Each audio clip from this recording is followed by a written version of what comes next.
Hello everyone and welcome to Flyfishing Northeast PA. I'm Charlie Charlesworth, your semi-professional fishing show host. Back home in my native Schuylkill County, okay, that's right, I'm what's known as a skook.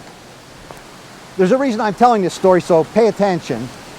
Back home in Schuylkill County, I have the rather dubious distinction of being known as the unluckiest fisherman alive. It's not that I'm a bad fisherman, and it's certainly not that I'm a great fisherman. It's just that some really weird things happen to me when I'm fishing. Maybe in the next couple of weeks I'll tell you a few of those stories.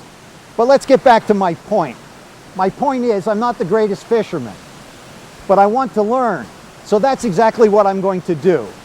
I'm going to seek out and find some of the finest fly fishermen in all of northeastern Pennsylvania. I'm going to locate and fish on some of the most notable streams in all of northeastern and central Pennsylvania. Hey, I got a really great idea. Why don't you come along?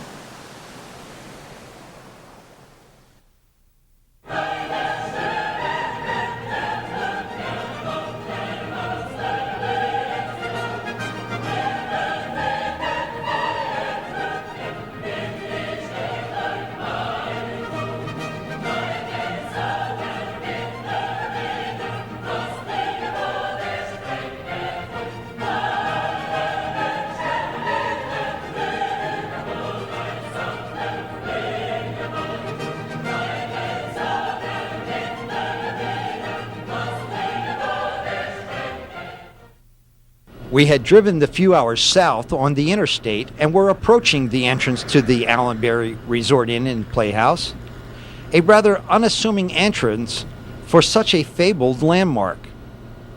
After all, this hid from view one of the most famous limestone streams in America, the Yellow Breeches. Those who enter this long tree-lined lane know that once they pass through this tunnel-like canopy of 200-year-old trees, they will have entered into a fisherman's paradise. I guess the first clue is the sign at the end of the lane. Hello everybody and welcome to Flyfishing Northeast PA. We're sitting on the banks of the world-famous Yellow Breeches in the middle of the Allenberry Resort with two of the greatest legends in fly fishing, Joe Humphreys and Ed Shank. I can't tell you viewers out there how excited I am today. For me, this is like going to the Baseball Hall of Fame and sitting between Babe Ruth and Lou Gehrig. Only these two guys are alive. We hope we can convey this excitement to you, so stay tuned to this episode of Fly Fishing Northeast PA. Boom. Gone. The most famous words in the history of education. What'd he say? I got two of them. I got a double. I got one high, I got one low. Here's the top one. There's the bottom one. He took the Prince Nymph, okay? Here's the second one. He took the streamer. How's that for technique? If you're ever gonna get a double, do it on a camera. Hi everybody, welcome to East Tennessee. This is our second show that we're doing in East Tennessee. The first 2 days we were here, we did a show on the Watauga River, and today we're going to do a float trip on the South Holston. Now Jim thought it would be a real good idea to float the Holston today, and Jim, why don't you explain why? Well, the South Holston River is arguably the best trout water east of the Mississippi. It's a tail race river, and the only time you can float this river is when they are generating. So we had an opportunity today and we're going to take it because there are some big brown trout in this river as well as big rainbow. Let him go, rubber band, bungee cord. It is like a bungee cord. You know, the more you let out, he can't get off. You, bang, something's gonna blow up. Yep, bring him to me. Got him, man. Nice fish. There you go. Nice fish. Pick up, go to the right.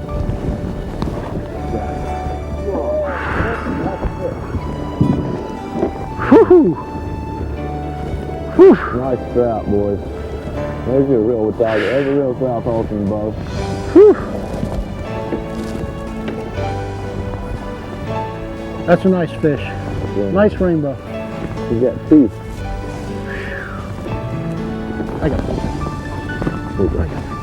In each of these shots, we had to do cuts to get everything into a half-hour show.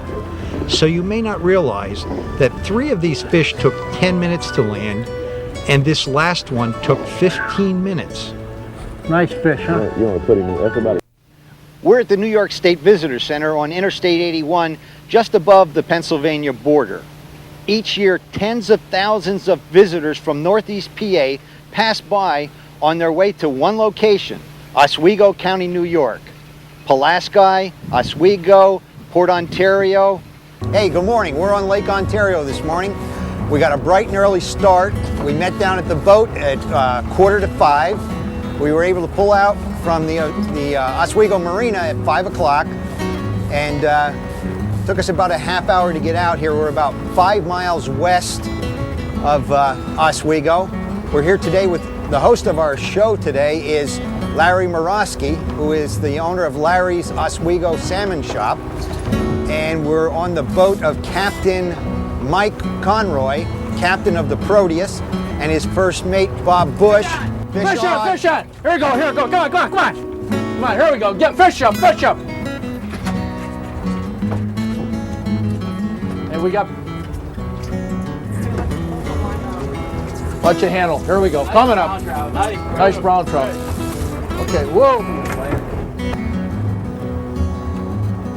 It's a way to start the morning, huh? First one of the day. What a way to start. Yep. He's a, yeah.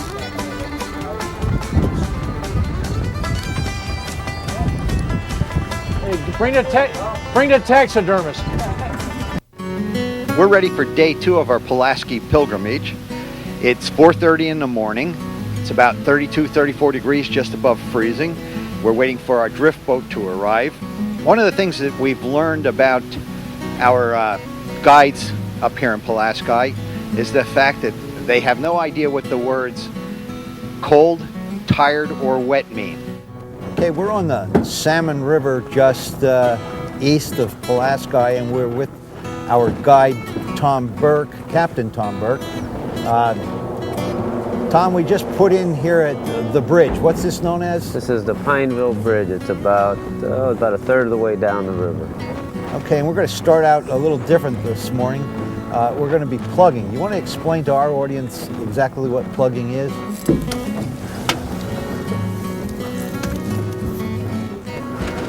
She's a dark one, this one. Shoot it, all right? Go ahead. One more, Pete. And we're back. Today we're located just outside of Mount Pocono at the Pocono Manor Rod and Gun Club. It's just off 940 and 380. We're here today with Dave Liberatore and Ralph Magliola, the owners here of the Orvis store at Pocono Manor.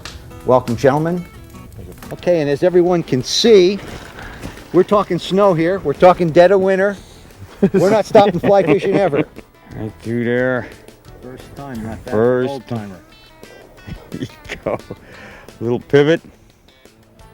Make sure it spins pretty good. Oh. This is unbelievable. Go ahead, Dave. Yeah, welcome to winter.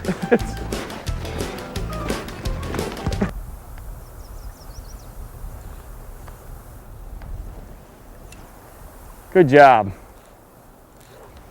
We've been fishing on the Lycoming Creek for a few hours.